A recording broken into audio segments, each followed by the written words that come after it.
let's go over how to determine the technical accessibility requirements for products under the European Accessibility Act. And I say determine because we're not going to go over every single last requirement. It would make this video extremely long. But what we will go over is how to find what the requirements are. And we're going to start off with what products are covered by the European Accessibility Act. So on the screen with me, I have Article 2 scope. This is going to tell us whether or not our product is covered by the European Accessibility Act and whether or not we need to be compliant with all of these technical requirements and the administrative requirements as well. So scope reads, number one, this directive applies to the following products placed on the market after June 28, 2025. So right here, it's telling us these are the products you need to be aware of. These are the products that are covered. And it starts off with letter A, consumer general purpose computer hardware systems and operating systems for those hardware systems. So we now know that, and it continues on down to letter E.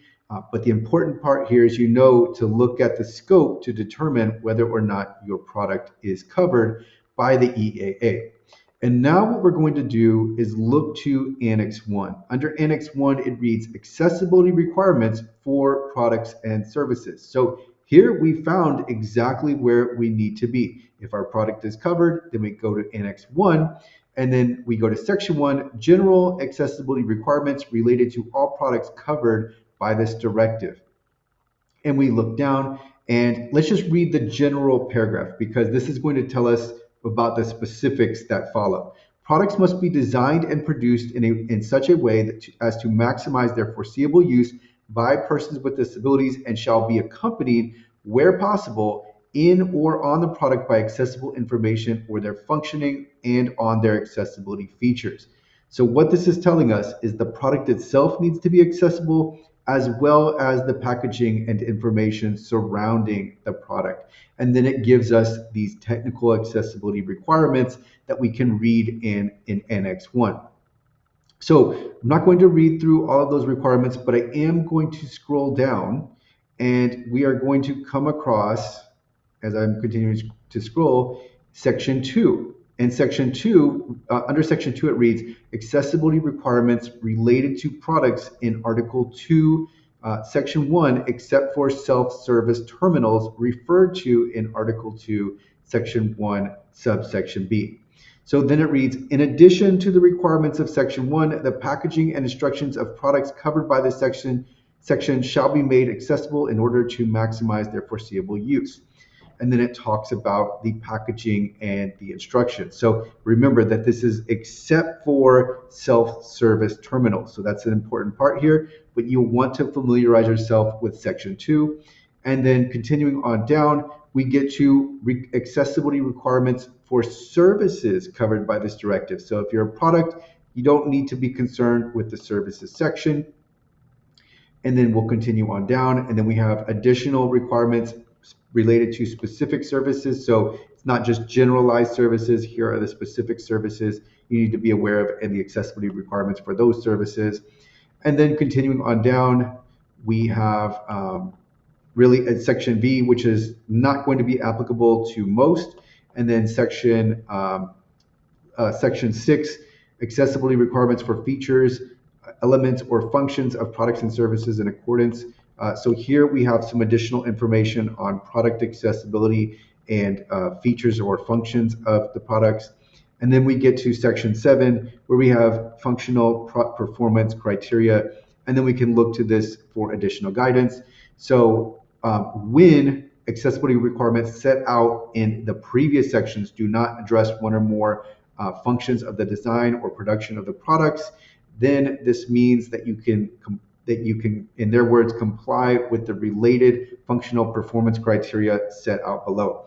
So what all of this gets to is here are the technical accessibility requirements, but what you will like is in the following section, we have Annex 2, and Annex 2 gives us examples of how to meet these technical accessibility requirements. For the most part, there are a few times where the examples are not provided, but for the most part, examples are. So this is going to be really helpful in you understanding, okay, I know the requirement, but what does the requirement actually mean? Like, how do I implement this requirement?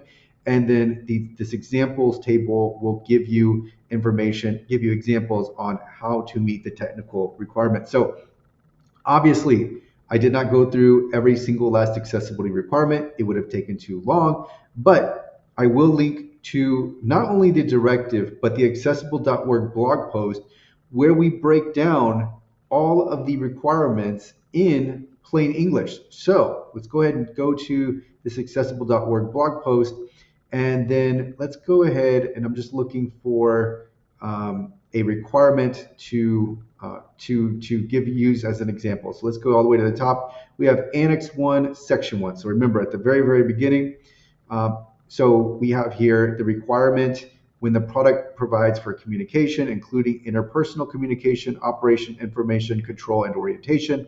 It shall do so via more than one sensory channel. This shall include providing alternatives to vision, auditory, speech, and tactile elements. So then, the plain language explanation. This requirement means that if a product includes any kind of communication, like talking to others, operating controls, getting information, or helping with directions, it should not rely only on one sense, such as sight or hearing. Instead, it must provide different ways to interact with it. And then we have an example set out. So the point is that this blog post on accessible.org will be an extremely helpful resource as your team is working through these technical accessibility requirements. I will also include a link to this blog post in the description. You will also get a link to the directive. You now know which sections to pay attention to, and those are Article 2 scope and Annex 1 and Annex 2, and the annexes are at the very bottom of the directive.